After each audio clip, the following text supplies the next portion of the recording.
Good morning, ladies and gentlemen. I'm Chuck Havlik. This is Dennis Price here at the Los Lunas Agricultural Science Center. And today we're going to be demonstrating chili roasting. We had picked some chili in the field behind us, and we're going to put it in the roaster. So, first thing you want to do when you're roasting chili is open the gate on the top and then put your chili into the cage.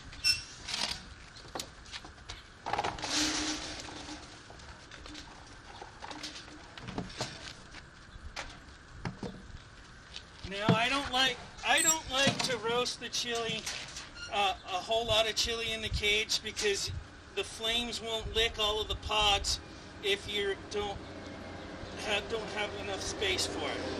Next thing we're going to do is unlock the cage, and then Dennis here is going to start up the fire.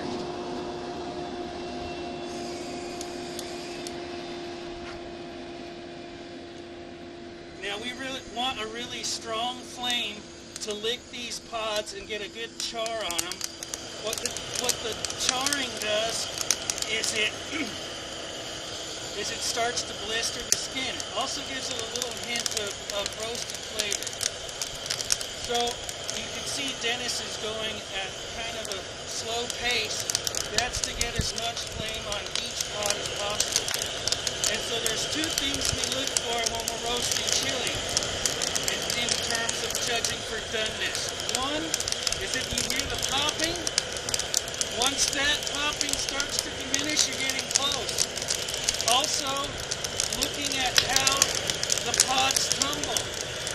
When you have pods that are really stiff, you're not done roasting it. So when you start turning your cage, you're going to want to watch the pods and see how they fall within the cage. If it reminds you of clothes that have dried in a dryer, then you're very close to being done.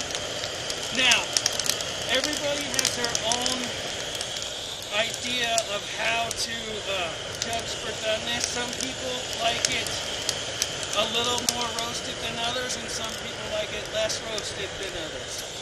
So that's a personal preference right there. So as you can see, these pods are really starting to blister up. You can still hear the popping.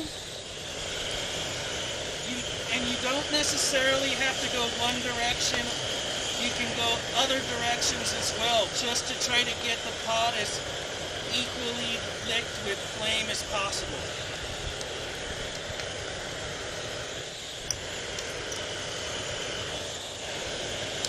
And if there was any smell in the state of New Mexico that means New Mexico, it's this smell right here.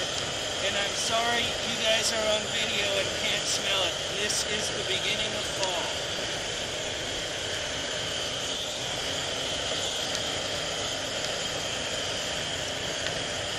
You'll also notice as he's roasting, some of the skin burns and then falls off.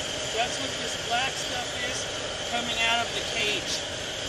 I think it's pretty much done. What do you think, Chuck? Okay. You can tell that the pods are equally blistered along on each pod, and then you can also, smell it, of course. I'm sorry for those of you watching this virtually. And then you can see the pods have gotten a little bit limp. So now what we want to do is take the pods out of the cage. If you want to go ahead and do that, Dennis. And then let them drop into some plastic. What the plastic does is we'll cover the roasted pods. That'll make them sweat, which will make the pods easier to peel. And sometimes you got to get up in there with your hand. That's why gloves are really good, because it's still fairly hot. And then we'll cover these pods with the plastic and let it sweat out for a bit.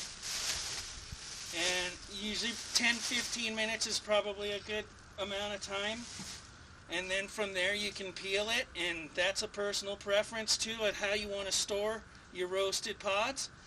You can either chop it, peel it, and do everything and then put them in bags and freeze it. Or you can just leave it as is and put them in bags and then freeze it and do your peeling and chopping later. Again, that's a personal preference.